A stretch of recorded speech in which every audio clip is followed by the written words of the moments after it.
இதுதான் அந்த நாய் மீன். உங்க ஊர்ல எப்படி இந்த மீன சொல்லுவீங்கன்னு சொல்லி கமெண்ட் பண்ணுங்க. நான் எவ்வளோ தண்ணியா வச்சேன்னு இந்த வீடியோ ஃபுல்லா பார்த்தா தெரியும். ஆனா எவ்வளோ கட்டி குடுத்துருக்குன்னு பார்த்தீங்களா? இதில ஒரு சீக்ரெட் பொடியும் ஆட் பண்ணியிருக்கேன்.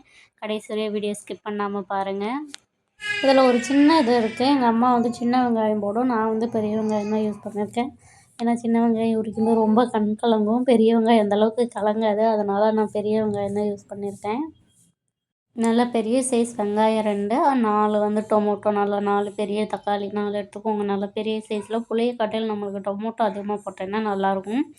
அப்புறம் புளி வந்து ஒரு 1/2 அன் ஹவர் ஊற வச்சுக்கோங்க. ஊற வச்சு நல்லா அதை கையாலேயே கரைச்சி எடுத்துக்கோங்க.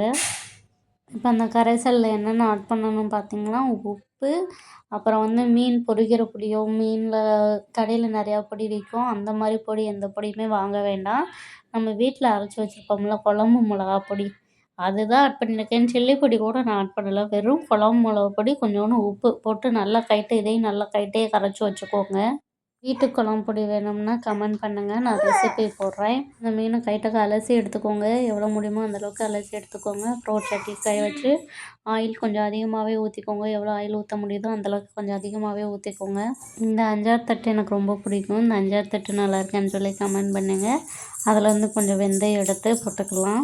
இந்த வெந்தயத்து கூட கொஞ்சோண்டு நறுக்கி வச்சுருக்க வெங்காயம், அது கூட பச்சை மிளகாய், அது கூட கொஞ்சம் கருவேப்பிலை ஆட் பண்ணிவிட்டு நல்லா பொன்னிறமாக வெங்காயம் வர தொட்டிக்கும் நல்லா வதக்கிக்கோங்க. வதக்கிட்டு 4 தக்காளி வதக்கி வச்சுருக்கோம்ல, அந்த தக்காளி உள்ளே போட்டு நல்லா வதக்கிக்கோங்க. இதை அரைச்சி ஊற்றணும்னா எந்த அவசியமே கிடையாது. இந்த தக்காளியுமே நல்லா நல்லா வதக்கிக்கோங்க. நம்ம தக்காளி சாதத்துக்கு வதங்குற அளவுக்கு நல்லாவே வதக்கிக்கோங்க.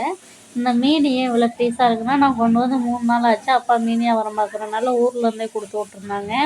அந்த மீன் தான், அதை எடுக்கவே முடியல. ரொம்பவே கஷ்டமாக இருந்துச்சு. அதை கொஞ்சம் கொஞ்சமாக எடுத்துருந்தேன். 3 நாளாயுமே மீன் ஆனால் அவ்வளோ ஃப்ரெஷ்ஷாக இருந்துச்சு. ஆனால் நம்ம மார்க்கெட்டில் போய் வாங்கினோம்னா அன்னன்னைக்கு வாங்கினா கூட அது ஒரு மாதிரி கொலன்னு போயிடுது. இது ராமேஸ்வரத்துலேருந்து அப்பா கொண்டு வர்ற மீன். இந்த மீன் தான் அந்த மீன். மஞ்சள் பொடி, உப்பு எல்லாமே போட்டு எல்லாமே க்ளீன் பண்ணி அங்கேருந்து எனக்கு கொடுத்து விட்ருவாங்க. அதனால் நான் க்ளீன் பண்ண வேண்டிய அவசியம் இல்லை. நம்ம கரைச்சி வச்சுருக்கோம்ல, அதை அப்படியே எடுத்து இதில் ஊற்றிட வேண்டியது தான். நம்ம பொடியே எதுவும் திரும்ப ஆட் பண்ணக்கூடாது. பொடி உப்புலாம். இது என்னடான்னா மைதா மாவு கொஞ்சோண்டு தண்ணியில் கொஞ்சம் நிறையா தண்ணியிலவே ஊற்றிட்டு 1 ஸ்பூன் மைதா மாவு போட்டு நல்லா கலக்கி கையில் போட்டு நல்லா கலக்கிக்கோங்க. கட்டி இல்லாமல் நல்லா கலக்கி எடுத்துக்கோங்க. நல்லா குழம்பு கொதிச்சு நம்ம ஏதோ மீன் போடுற பதம் வரும்ல, அப்படி கொதிச்சு வரும்போது இந்த மைதா மாவை ஆட் பண்ணிக்கோங்க. இல்லை மீன் போட்டிங்கன்னா உங்களுக்கு அந்தளவுக்கு டேஸ்ட்டு வராது. அப்புறம் என்ன, வீட்டில் இருக்க மீனும் 1 2 எடுத்து ஒன்றோட ஒன்று இல்லாத மாதிரி நல்லா பேஸ்ட் விட்டு நல்லா அகலச்சட்டி எடுத்து குழம்பு வைங்க. அதான் முக்கியமானது. ஏன்னா ஒன்றோட ஒன்று மீன் ஒட்டுச்சுன்னா அது நல்லா குழஞ்சி வந்துடும். நல்லா கொதிச்சதுக்கப்புறம் மீன் போடுங்க. மீன் வந்து வேகமாக வெந்துறதுனால குழஞ்சிரும். அது போக இந்த மீன் பேர் கிழங்கா நாய் தான். அதனால் இது வேகமாகவே குழஞ்சி வந்துடும். அதனால் நான் நல்லா கொதிச்சதுக்கப்புறம் தான் போட்டுட்டு பாருங்கள், ஒரு சட்டி நிறையா குழம்பு வச்சுருக்கேன். நான் அப்படியே திக்காகவே எவ்வளோ கன்சிஸ்டன்சியாக இருக்குதுன்னு பாருங்களேன். இது கூட வேணும்னா நீங்கள்